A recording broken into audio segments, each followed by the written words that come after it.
Now, we are starting with breaking news tonight. WikiLeaks founder Julian Assange has just reached a plea deal with the U.S. and could soon be a free man. This after spending 5 years in a British prison, and barring any last-minute hiccups, it looks like today's announcement will likely bring an end to a years-long battle over state secrets, sparked by the man responsible for one of the largest classified information leaks in U.S. history.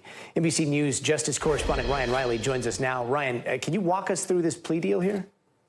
Yeah, so just to rewind here, essentially what happened is that back in 2019 is when Julian Assange was taken out of that Ecuadorian embassy in London, and he's been locked up ever since. So essentially what he'll be doing is a time-served sentence under this plea deal, and it's actually not going to take place in the continental U.S. It's going to take place basically near Guam, and essentially what they're saying is that he's going to go to Australia after this, if the judge signs off on this plea deal and ultimately sentences him. It's all going to be in one day, and it's very quick proceeding. It's supposed to take place essentially less than 24 hours from now. It'll be 9 a.m. local time, so it will be around 7 p.m.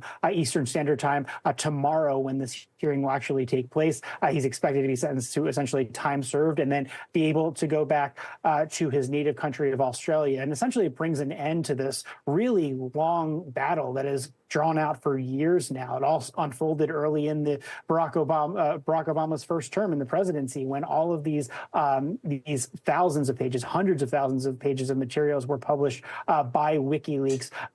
He was working alongside with Chelsea Manning, according to federal prosecutors, who ultimately was sentenced and then later had her sentence commuted, her military sentence commuted by former President Obama on the tail end of his presidency. This is bringing essentially an end to these legal battles that have been playing out for a very long time in London. He's been fighting extradition there under First Amendment considerations and saying that he wasn't sure courts would treat him fairly as an Australian citizen. Gadi. Do we know by any chance how this came to a head? I mean, you know, some people will see this and say this is the longest time coming, and yet was there anything that precipitated what we're seeing today? Well, there was a hearing rather, scheduled in the High Court in London in just a couple of weeks. And that was to go over some of these issues about whether, you know, they wanted to get promises from the U.S. government that he would not be subjected to the death penalty. That was an argument that they were making. And I think, obviously that wasn't going to be the outcome here. And that wasn't something prosecutors in the U.S. were really going to be pushing for. Ultimately, if he had gone to trial when these charges were first brought, he might have ended up potentially with a combined sentence of between the amount of time that he spent holed up in the Ecuadorian embassy in London and then subsequently for the past 5 years locked up in prison. You're talking about a total of 12 years there. Last time he was really free on the streets was in 2012. Of course, you know, Ecuadorian embassy conditions were much more lenient, I think, than you would see, say, in a U.S. federal supermax. He fathered 2 children allegedly when he was holed up in that before he was evicted from that facility back 5 years ago now in 2019. And Ryan, I mean, there's so many memories that are flooding back after seeing these images, and time has passed so quickly, it seems, and yet we forget about a lot of what started all this. And I know you mentioned Chelsea Manning a little bit earlier, but a lot of people have forgotten what happened there. So can you bring us up to speed? Where is Chelsea Manning now, and what was the last we saw of them? Yeah, that math does work out. 2019 was indeed 5 years ago. It's surprising to think about. But essentially how this played out to begin with was obviously Chelsea Manning was pardoned in the beginning, at the end of Barack Obama's term. So that would be early 2017.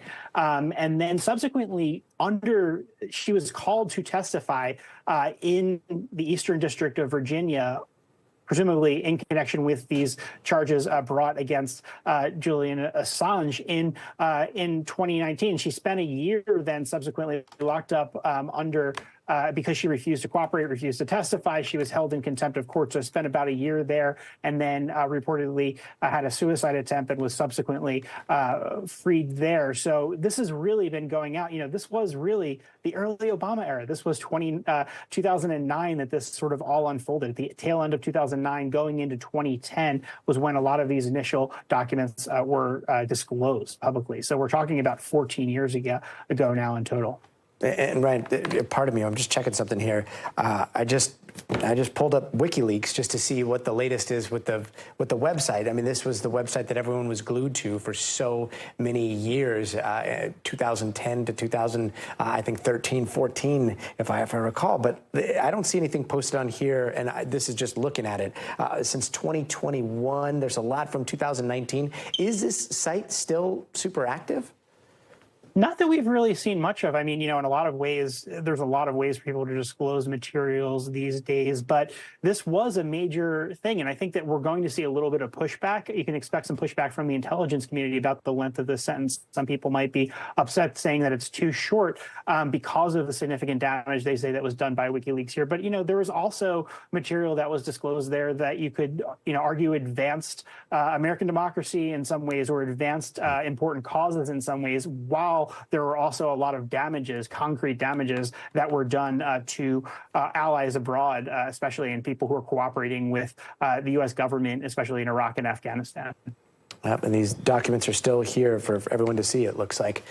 Ryan, thank you so much for joining us. And some more breaking news tonight. The flooding images we are seeing come out of the Midwest right now are alarming, especially out in Minnesota, where there's this dam that is starting to fail and it could burst at any moment. Let's show you some video here. Intense flooding from that nearby dam has left the Rapidan Dam backed up with old logs and critically high water levels. It's already washed away a nearby power substation. It's cut electricity to hundreds of people. And look at this. This is how easy those floodwaters took out another building near the dam this morning. Emergency crews, they're standing by, but at this point, all they can really do is watch. Meanwhile, over in Iowa, people are using boats to get around as communities are completely underwater, leading to evacuations and thousands of damaged homes and businesses. Some areas are so flooded, they were cut off from other towns. And in South Dakota, river flooding there caused a train bridge that connected Iowa to partly collapse overnight. Nearly 30 rivers across all three states that we just mentioned haven't been this high in more than 3 decades, with more storms expected to roll through, and that flooding could get worse. NBC News meteorologist Bill Cairns is standing by with the forecast. But first, let's go to NBC News correspondent Shaq Brewster in Sioux City, Iowa.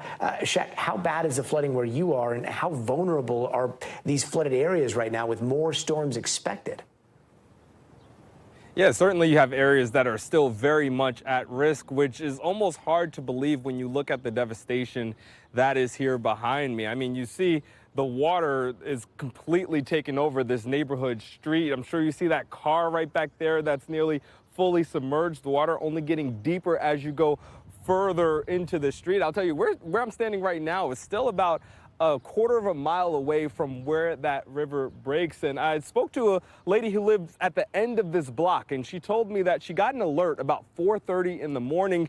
She called her husband, woke up her husband. They packed up their medicine, they packed up their essential supplies, and then they tried to leave. And listen to what she told me about that escape. We literally drove through everybody's yard up until this house right here. And that was the only way out? That was the only way out. We could not get out any other way. This is our third flood.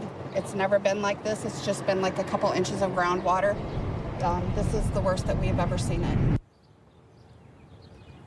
The worst she has ever seen. I heard another neighbor tell me exactly the same thing, but he said that he rescued an elderly neighbor and used the fire department to help as well. And we've been seeing the fire department here getting on boats. They've gone door to door to make sure that people are out of those homes. The fire commander telling me that in this neighborhood alone, that you had 16 people being rescued by their department. A neighborhood that has turned into a lake there. And we're also keeping an eye on that Rapidan Dam in Minnesota that officials say could fail at any moment, right? What happens if that dam does break? Well, officials are saying that there has already been a partial failure. We just learned that in the past couple of hours, a partial failure of that dam, essentially the west side of that dam. And you kind of see it in the video of how the water is going around the dam, and you see that debris piling up. Officials say that they are not expecting to have mass evacuations. Instead, they say that anyone who's in imminent danger has already been notified. It's definitely something that they're still watching, but they're not specifying exactly how many people could be impacted by increasing failure of that or even a complete failure of that. But it's definitely something that they're watching closely and that we're monitoring by the minute. Yeah, and those water levels still seem to be rising there. Shaq Brewster, thank you. Yeah. Now let's bring in NBC News meteorologist Bill Cairns. Bill, storms are expected to roll through tonight across the Midwest. How bad could it get for those areas that are already underwater right now? For the areas that have the horrific flooding, like the pictures you've been seeing, we're going to avoid the worst of these storms. Any additional rainfall obviously will cause the rivers to go down more slowly, and in some cases, they haven't even crested yet. So any rain, especially in Minnesota, that's going to be more problematic because the Minnesota River and also the Mississippi River, we're waiting for those crests later on this week. So we have flood warnings from Mankato all the way along the border of Iowa and Minnesota. This flood watch from Minneapolis to La Crosse, that's for the storms that we're anticipating as we go throughout this evening. Now, as far as the flood gauges go, when we show you the purple, that's major flood stage. That usually means we have water in homes, water in businesses. That's when we get towards record heights in many areas. And so that's all the purple dots. The red dots is what we call moderate flooding, and that's bad enough. So the storms we have on the map now are Mankato to La Crosse. They're not that hard. I'm worried about the storms that are going to happen later tonight. We're talking after dark, most likely from about midnight to 5 a.m. We're going to see a line of storms forming somewhere around Minneapolis, and then those are going to dive by about 5 to 6 a.m. A lot of people are going to wake up to these storms in Milwaukee and maybe even near Chicago, too. So this is our area at risk in the yellow, isolated severe storms, where we think this line, what we call like a bow echo, so it's a thunderstorms that kind of form like a bow, and they actually give, high-end winds. We're not worried about tornadoes so much, but up to 70, 80-mile-per-hour winds will be possible if this forms. Once it forms, then it would race down towards Lake Michigan. And as I mentioned early in the morning, possibly Chicago and Milwaukee. Then tomorrow, we're going to deal with severe storms south of Chicago through central Illinois and also through areas of Missouri. So, Gadi, it'll be a dangerous night. But first, we have to wait and see if these storms form. Yeah, and just to think that those rivers that we're seeing flooding, they haven't even crested yet. That is terrifying. And I know that there's still this major heat wave making its trek across the country. We're feeling it in L.A., now feeling it here in New York. Is there any end in sight for these temperatures, or is this just the beginning of the summer? Like, brace yourselves, everybody. Yeah, I think it's going to be one of those summers where it's just going to bounce around. That's what it's been doing the last couple of weeks, and that's going to continue. So as far as, like, the brutal heat today, it's been in Southern California in the deserts. That's the dry heat. But the high heat index, that's the temperature combined with the humidity, has been off the charts. Earlier today, it was 114. It's still well above 100 throughout many locations here, from New Orleans all the way up to Omaha. So it's not only hot, it's humid. Now, we're not breaking as many records because when we get the high humidity levels, it's harder for the temperatures to get that high. But we still have 52 million people in heat advisories. Notice we got rid of the Northeast and also the Great Lakes. The heat will return there through the middle of the week. But for the southern half of the country, Gadi, there's no end in sight to this. Feels like almost 110 degrees in New Orleans. It's wild. Yeah. Bill Cairns, thank you. And turning now to the growing calls for an end to the Israel-Hamas war. Parents desperate for Prime Minister Benjamin Netanyahu to cut a deal that would bring Israeli hostages home have now released a video of their son and two others being kidnapped by Hamas on October 7th of last year. And those parents spoke with our Matt Bradley in Jerusalem. Tonight, newly released video shows 3 Israeli hostages taken by Hamas during the October 7th terror attacks. They're pushed into the back of a pickup truck and covered in blood. Hamas terrorists pointing weapons at them after kidnapping them from a music festival. You can see 23-year-old American Hirsch Goldberg Pollen, his arm severed after a grenade explosion. Hostage families released the video. We spoke to Hirsch's parents tonight. You still haven't seen the video? No. Do you expect to see it? I don't know. I mean, I feel like I've lived in this parallel universe of anguish for 262 days, and I've seen the video of Hirsch being stolen initially. Just dealing with that is hard enough, and I kind of thought, I don't know that I have to throw myself completely off a cliff. Like many here, the family is angry that months of negotiations haven't freed their son. These are real people with dreams, with aspirations, with families waiting for them. This is our son. Prime Minister Benjamin Netanyahu told the Israeli parliament he's still committed to a potential ceasefire deal backed by President Biden, but will not completely end the war until Hamas is eliminated. Meanwhile, Mideast tensions sparking new violence in the U.S.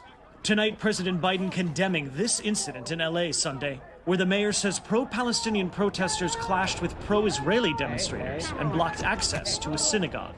The president writing, intimidating Jewish congregants is dangerous, unconscionable, anti-Semitic, and un-American. Meanwhile, Israel's defense minister is back in Washington this week for critical meetings, including on that deal to try to get Hamas to free its remaining hostages. Matt Bradley, thank you. And like Matt mentioned, a protest turned violent outside of a Los Angeles synagogue over the weekend. You just saw those videos. Those were the fights that broke out between pro-Palestinian demonstrators and supporters of Israel. And that violence grabbed the attention of LA's mayor, California's governor, and President Joe Biden. Let's bring in NBC's David Noriega. David, exactly what happened? How did this start, and why were they protesting outside that synagogue? Yeah, Gadi, protesters targeted the synagogue because there was an event taking place inside the synagogue, essentially promoting real estate in Israel. And one of the organizations participating in that event has in the past promoted listings for properties in Israeli settlements in the West Bank. Now, these kinds of real estate fairs have been happening in different places across the country for some time now. They're often hosted by synagogues, and they have been protested before. There were very similar protests, for example, back in March in the New York and New Jersey area. In fact, the protest led to one of these events in Brooklyn being canceled. The difference is that this protest yesterday devolved into violence. As far as we understand it, there was a group of protesters that was met by a group of counter-protesters. The LAPD said there were several physical altercations between both groups. They say they are investigating 2 official reports of battery and that they arrested 1 person for carrying what they described as a spiked pole, presumably some kind of flagpole or sign, which is something banned in demonstrations. It was because that violence broke out outside of a synagogue in a heavily Jewish neighborhood of West LA, Pico Robertson, that this incident is drawing so much attention from elected officials from the local to the national level. Gadi? And we saw yesterday, I mean, this has gone extremely viral, and there were instances on both sides where there was a police skirmish line, and you could see video where there would be an attack in front of police, and then people would rush over to the police and say, hey, you're not doing anything, and vice versa. We saw it on the other side as well. Have police weighed in on their response to what we saw yesterday? So police told us that they were aware of this planned protest and that they were present on the scene from the beginning. So this isn't a situation where they took too long to arrive. The questions that remain are, why were these 2 groups of people allowed to get in physical contact with each other, right? I mean, if, for example, in these equivalent, really very comparable protests in the New York and New Jersey area, back in the spring, for example, protesters and counter-protesters were prevented by police from physically reaching each other. It's not really clear why that didn't happen in this case. However, the mayor and the chief of police have been pretty much in sync on this. They just gave a press conference in the last hour saying that they are sort of investigating or looking into the protocols and looking into some potential policy changes to police demonstrations in the future. We shall see. David Noriega, thank you so much.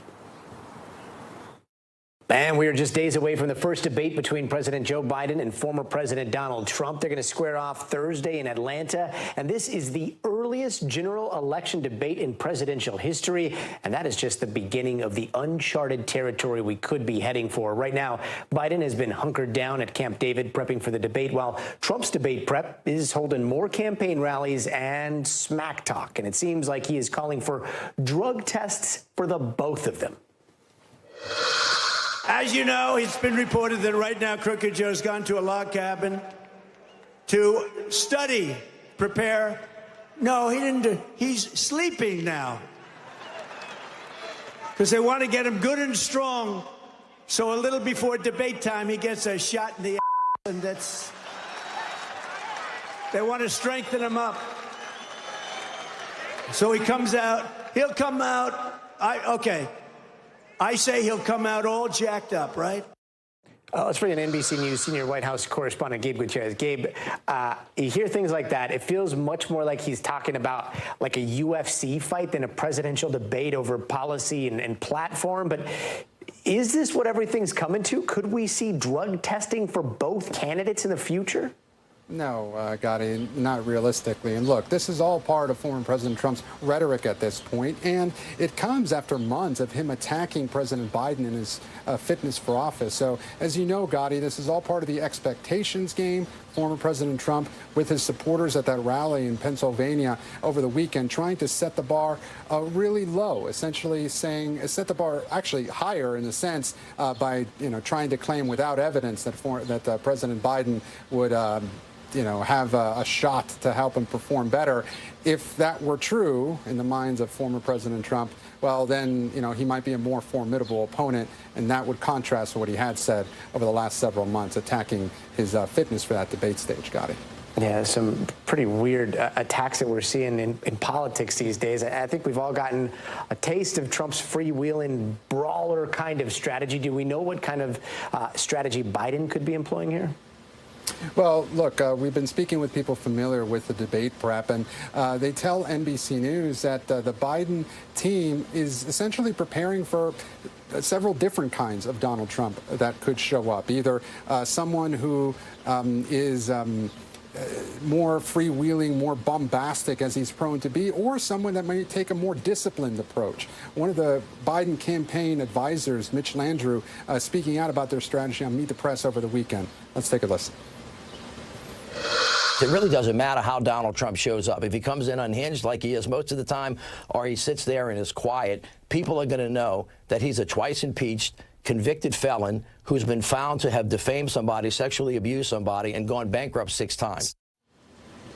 So that is part of the Biden campaign's more aggressive tact here. Again, they plan to go after Donald Trump on several issues, including reproductive rights and the economy. And this all comes as President Biden really tries to look like a fighter here as he looks to take on former President Trump on stage. Got it.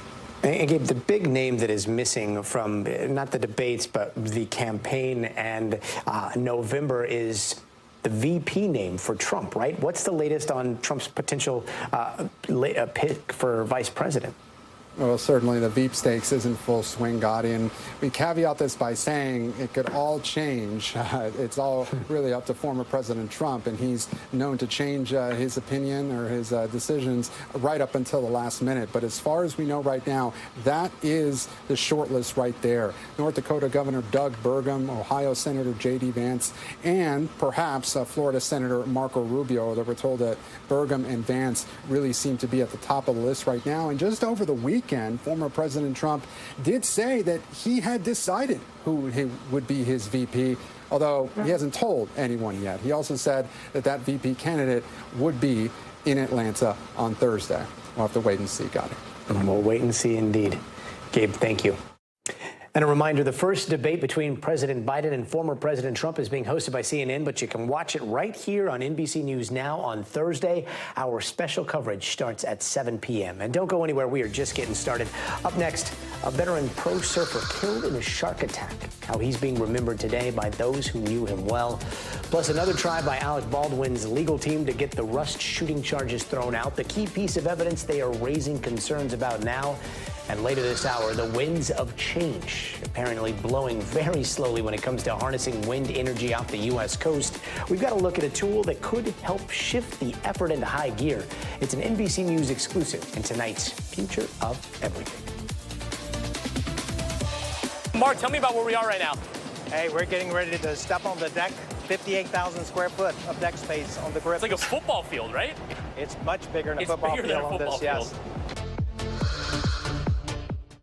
Hey, welcome back. And here are some of the other headlines we're watching tonight. The Supreme Court has now entered the debate on gender-affirming care for young people. The justices will hear an appeal of a Tennessee court ruling that restricts puberty blockers and hormone therapy for transgender youth. Oral arguments in a ruling are expected anytime between October and June of next year. The police say a 4th victim in the Arkansas grocery store shooting last Friday has died. She has been identified as 81-year-old Ellen Shrum. 13 people were hit in the shooting spree, including 2 officers, and 4 people are still in the hospital, one of them in critical condition. Police say the suspect, 44-year-old Travis Posey, will be charged with 4 counts of capital murder. And today, the Dali ship finally got to move after being stuck in that Baltimore Bay nearly 3 months after that bridge collapse. The Coast Guard escorted the Dali from the port of Baltimore to the port of Virginia, where it's going to drop off its cargo. It'll then head to a terminal in Norfolk to continue being repaired for damage caused during that collapse.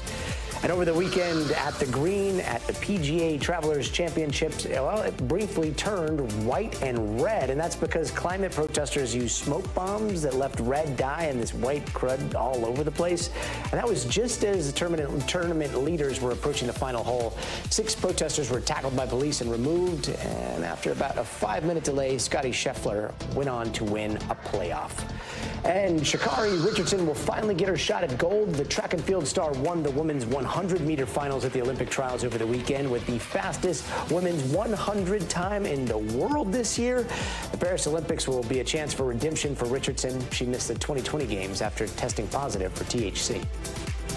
And today marks 2 years since the Supreme Court overturned Roe v. Wade, and Vice President Kamala Harris had some choice words for former President Trump about it.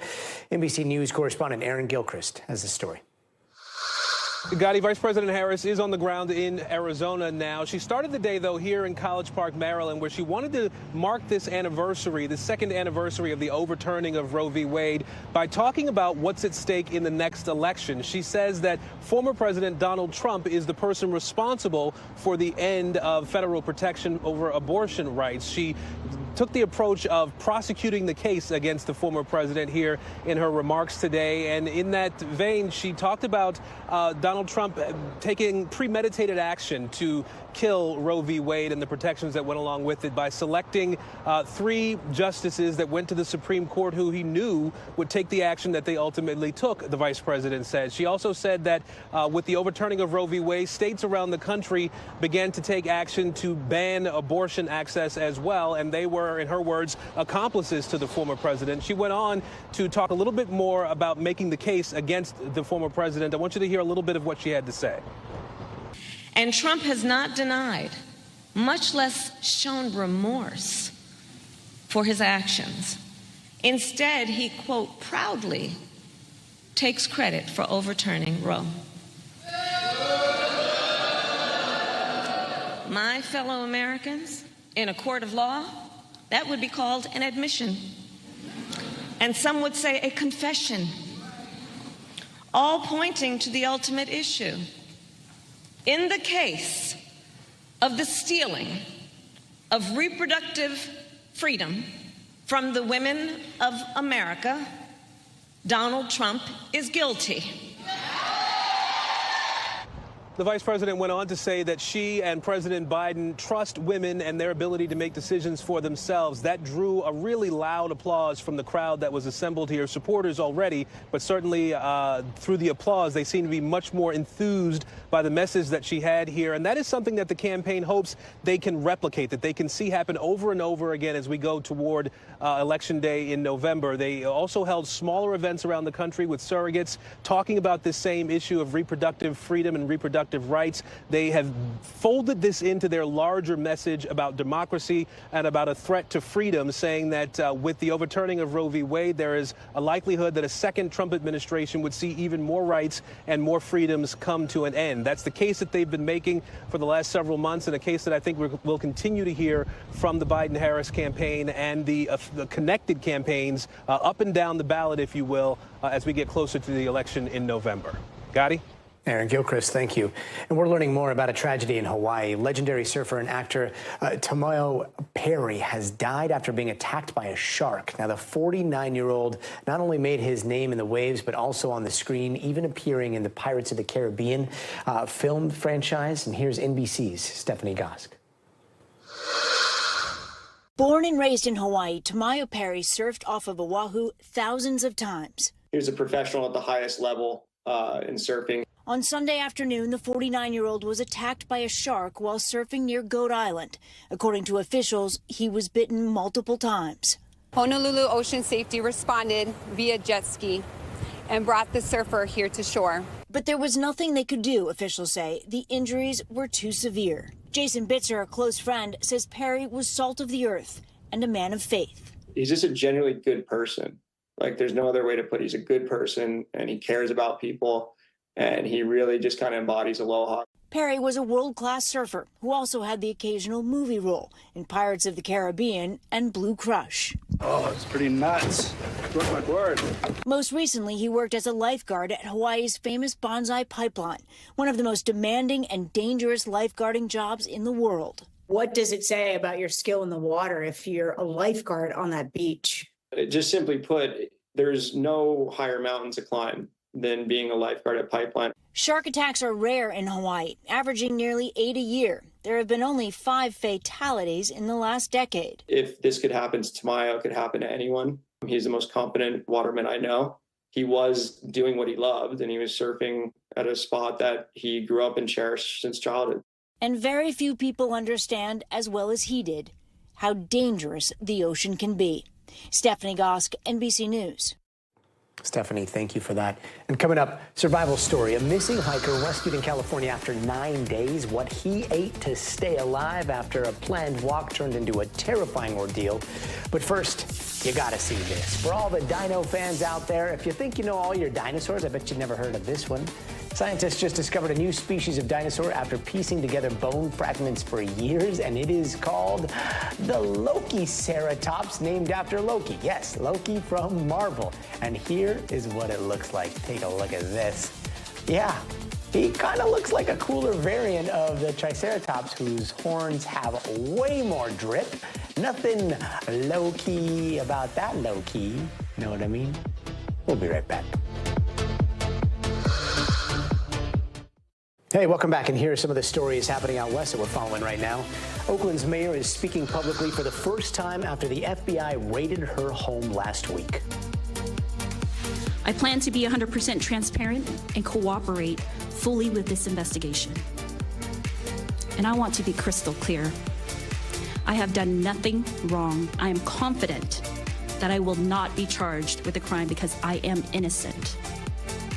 The FBI also searched several properties owned by a family linked to a recycling company that does business with the city.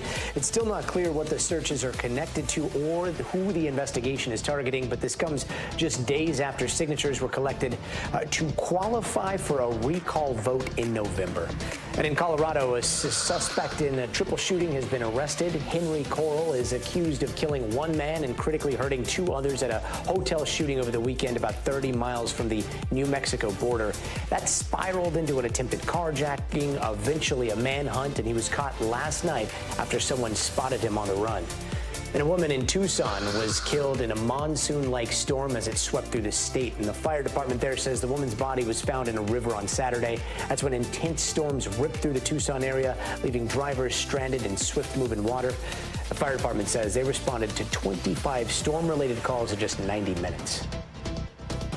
And there is a new push by Alec Baldwin's legal team to get the charges in the Rust movie set shooting thrown out again. This after a dramatic Friday in the New Mexico courtroom. Now, last week, the judge denied a different motion from Baldwin's lawyers asking the court to throw out the involuntary manslaughter indictment. That judge also ruling Friday that armorer Hannah Gutierrez-Reed will not have to testify at Baldwin's trial. Remember, she was found guilty of involuntary manslaughter earlier this year. So let's bring in NBC News correspondent Dana Griffin, who has been following this case. Dana, so wasn't there a motion that was dismissed on Friday already about this? What's different about that motion than the motion that we saw argued today?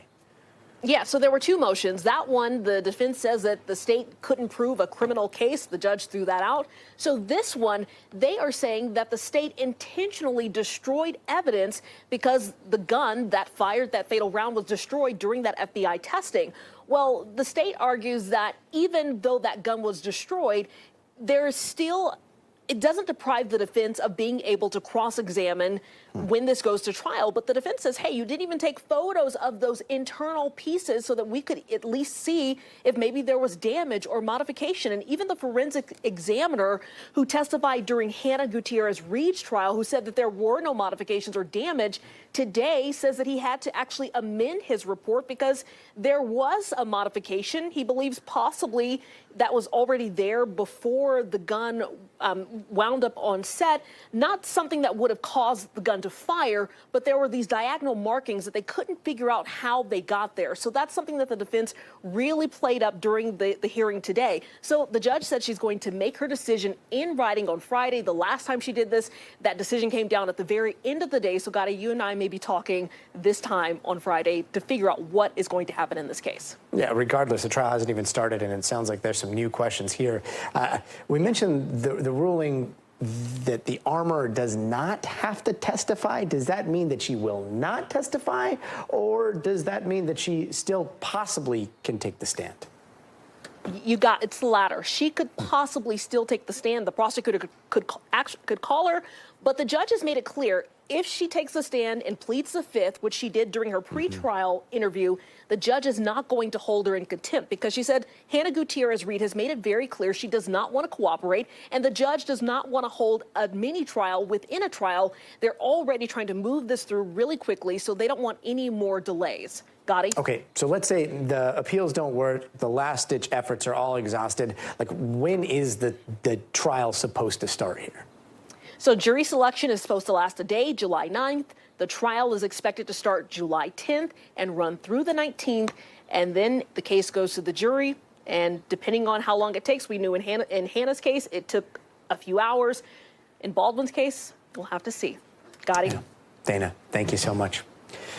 Also tonight, new details about a pair of stunning rescues out in California. A lost hiker surviving 9 days in the mountains before finally being found alive, and a 4-year-old boy also rescued after going missing for nearly 24 hours in another case.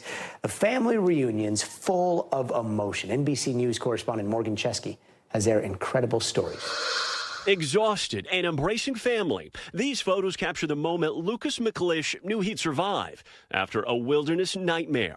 The 34-year-old lost for 9 days in California's Sierra wilderness after setting off for what was supposed to be a 3-hour walk. His only tools, a flashlight and folding scissors.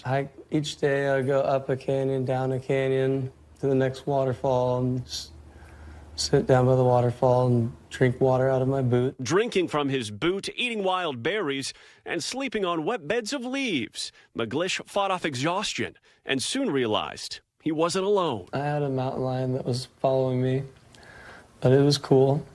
He kept his distance. I think it was just somebody watching over me. He didn't tell anyone where he was going, so it was days before his family filed a missing persons report. I just had to trust God that he was going to be okay.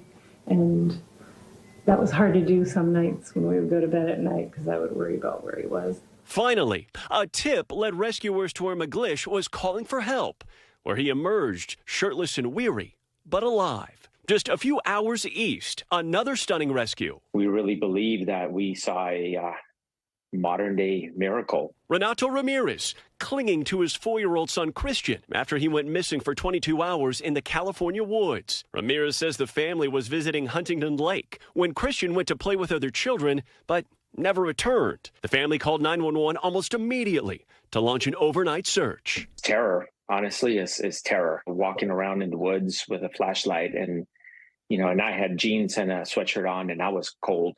And so I could imagine how cold and hungry and scared he must be. And even more frightening realization was the wildlife. I saw a couple bears while I was out searching for him, and that just gave me more energy to keep going. The next day, nearly 24 hours later, crews found Christian a quarter mile away, sunburned, dehydrated, and ready to be home. That was the best day of my life, to get my little boy back, and for him to be able to hug us back. It really was the best thing I could have ever imagined. Oh my gosh, that hug must have felt like the universe. There are bears in one story, a mountain lion in the other, miracles all around. Incredible stuff. And still ahead, an explosion inside a South Korean lithium battery factory. More than a dozen people were killed there. What we're learning about that cause just ahead, so stay tuned.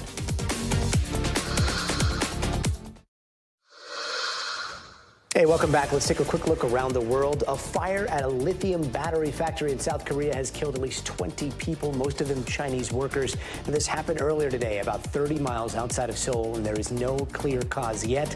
But officials say it looks like a single battery cell caught fire and then triggered a chain reaction of explosions. Some 35,000 lithium battery cells are believed to have been stored in that factory. And more than 1,300 people have died making the annual Muslim pilgrimage to Saudi Arabia this month, and it looks like those deaths may have been heat-related. Saudi officials have confirmed that most of those deaths were from people who were not properly registered for the pilgrimage, meaning those with permits got access to air-conditioned buses and tents. Those without were more often exposed to the heat, which at times topped 120 degrees. And EU regulators have accused Apple of stamping out competition on its App Store, and tech companies operating in the EU had to start complying with these new rules back in March, designed to open up their businesses to competition. And today, EU regulators say it does not look like Apple is doing that. If they find that Apple is indeed guilty of breaking these rules, it could be fined as much as 10% of its global revenue. And an endangered bug has found a home in Mexico. The Volkswagen Beetle is now a staple in the hills of Mexico City. The Beetle, or the Vocho as it's known there, they're used mostly as taxis, but it's also been a source of pride for a very long time in Mexico, as we saw during yesterday's International Volkswagen Beetle Day and Parade. In Russia's Dagestan region, at least 19 people are dead after a terrorist attack targeted synagogues and churches, and it is still not clear who carried that attack out. But NBC's Danielle Hamanjan has a story tonight from London. Well, this has been described as a complex and coordinated attack that lasted hours. It took place in the North Caucasus in the Dagestan region, predominantly Muslim and volatile over the past several years. In the cities of Makashkala and Derbent, synagogues and churches and police traffic post targeted. In Derbent, which is home to an ancient Jewish community, it's also a UNESCO heritage site, gunmen with automatic weapons burst in, setting fire to an icon at the church and killing a 66-year-old priest, Nikolai Kotelnikov, who had served the church for more than 40 years. Heavy automatic gunfire rang out into the night, footage showing residents running for cover as plumes of smoke rose above the city. A total of 5 attackers were also shot.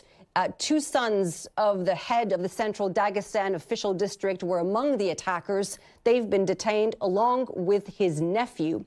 Now, no group has claimed responsibility, although some lawmakers have said that Islamic sleeper cells were directed from abroad. They're calling this international terrorism. In the words of one lawmaker, they said that they are unable to defeat Russia from the outside, and so the enemy is looking for any ways to blow up our society from inside. 3 days of national mourning have been declared, today being the first day. Danielle Hamanjan, thank you so much. And before we go, it is time for the future of everything.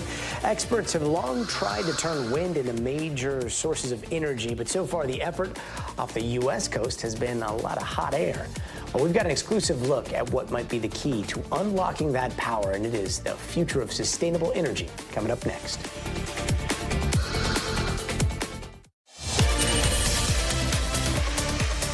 And now for the future of everything, we are looking at the future of sustainable energy. And when it comes to offshore wind energy, the U.S. is way behind on its goal for building these turbines off of our coast. The Biden administration wants 30,000 megawatts of capacity by 2030. And as of last year, we were at just 42. But not 42,000, just 42 megawatts.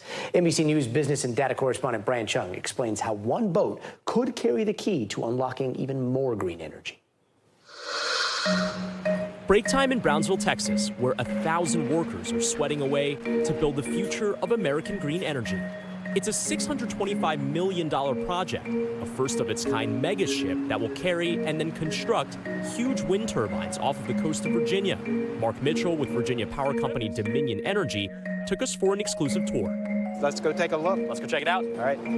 At over 30,000 tons and 58,000 feet of deck space, it's basically a floating city. There's going to be recreation on board. There's Yes, like a gym. It is a gym on board, along with other entertainment, movie, and things like that. The deck is the size of almost 2 football fields. It can hold accommodations for up to 119 people, and it's named the Charybdis after the ancient Greek sea monster. Its gargantuan scale will allow it to carry the massive turbine blades that will top offshore windmills. There'll be 12 blades. Those blades are like 357 foot long. They weigh 60 tons each in round numbers. So you have 12 of those hanging off the back. This boat can turn into a stationary platform, jacking up off the ocean floor with massive legs on each corner. How many stories is this? It looks like it could be maybe 10 to 15? No, I would say 30, 35 stories. Wow. Once propped up, the boat will use a big crane, kind of like a claw machine game, to construct the windmills. This is American-built, American-owned. Made in America, not just a badge of pride, but a way to solve a major problem. The U.S. doesn't have its own ship to assemble offshore wind. Due to an over 100-year-old law known as the Jones Act, only American ships are permitted to transport cargo from one U.S. point to another. The Charybdis, now the first capable of doing so. So we can come in, pick up turbines onshore, take them out, and install them directly. When the Charybdis is done next year, it will sail to a site 24 miles from Virginia Beach. The Coastal Virginia Offshore Wind Project will deliver 2,600 megawatts of energy, capable of powering over 900,000 homes. It's a very exciting development. That vessel is going to be heavily used and booked for years on end. By 2030, President Biden wants to install 30,000 megawatts of capacity. As of last year, the U.S. had installed less than 1%. We're going to need somewhere on the order of 5 of these installation vessels in just a few years to build out our own offshore wind capacity. A number of scheduled offshore wind projects, like 2 in New Jersey, have been canceled amid supply chain issues and higher interest rates. The cost of construction is very high. If you imagine the time while one is constructing a project, you're not making any money off the project. The administration says it is attempting to offset those costs through the Inflation Reduction Act, offering tax credits and investments in research and development. We've seen significant investment just in the past few years, upwards of $7 billion in manufacturing and port investments. And those are the kinds of investments that we need to continue to see in order to reach the president's goals.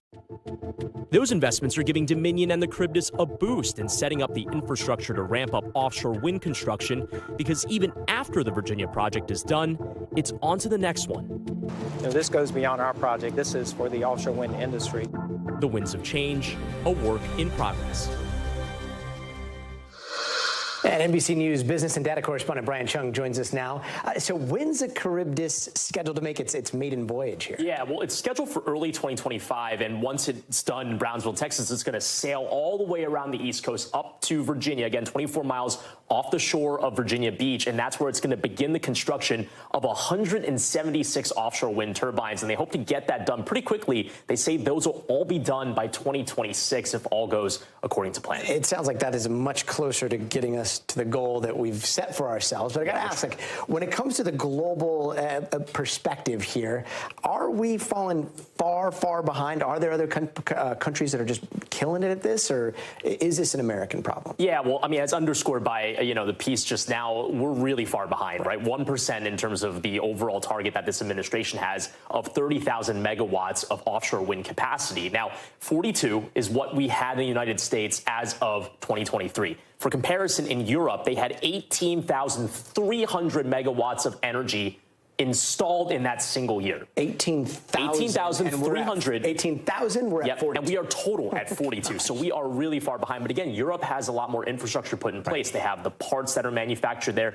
The ships don't have to travel as far to construct it. So the idea is if the U.S. can get that supply chain, if they can also get more ships like the Charybdis, they can accelerate that timeline. Fascinating stuff. We look forward to watching more of it. Thanks so much. And finally, to the title, The World's Ugliest Dog. And that might sound a little offensive, but to many it is an honor, I promise. The contest is all about redefining the word ugly and giving even the least photogenic pups their moment to shine. And I got a chance to sniff out the competition and announce who took home this year's crown. Take a look. When your furry friend is up for the title of the world's ugliest dog, there can be some mixed emotions, from excitement We think our dogs are the best in the world. To acceptance. What made you want to enter this year? It's the public suggestion. And maybe even a little denial. I thought that she would be the most beautiful ugly dog. But at this annual competition in Petaluma, California, the only offensive thing you can call these canines is cute. The scene may be unsightly to some, but for those here, I don't think they're ugly. They're adorable. it's the dog's inner beauty that shines through. Ugly has 4 letters, but so does cute. Still, in a contest where looks are everything, Twiggy, you are the belle of the ball. Some pups came dressed to impress, while others relied on their natural novelty. This hair is to die for. Thank you. It's natural. But the talk of the town was a returning vet. And I recognize this face. Where is that face? Right there. This loose-tongued hairball is Wild Thing, an 8-year-old Pekingese who hoped after 5 tries he'd finally be named the ugliest. He's always the bridesmaid. But don't let the furry faces fool you. These contestants weren't shy about sniffing out the competition. Others just wanted to keep their eye on it, like Rome, who seemed to travel with an empire of fans. And he loves all the attention. It all came down to one final chance to put their most repugnant paw forward. Look at that Beyonce hair. I mean, goodness. Before my fellow judges and I tally the tail wags and we're ready to crown a winner. The world's ugliest dog is Wild Thing! Finally, giving this ugly dog his day. And my favorite thing about Wild Thing, you saw all that hair. Well, Wild Thing actually is such a hot dog. He sits on ice. Everywhere he goes, he's got a big pile of ice inside of his stroller, and that's where he sits. He just cools down. Such a cool dog. Wild Thing, congratulations. You are a very, very special dog, and you will always be in our hearts as the world's cutest ugly dog. That's going to do it for us tonight. I'm Gadi Schwartz. We'll see you here tomorrow. But until then, stay tuned now. Thanks for watching. Stay updated about breaking news and top stories on the NBC News app or follow us on social media.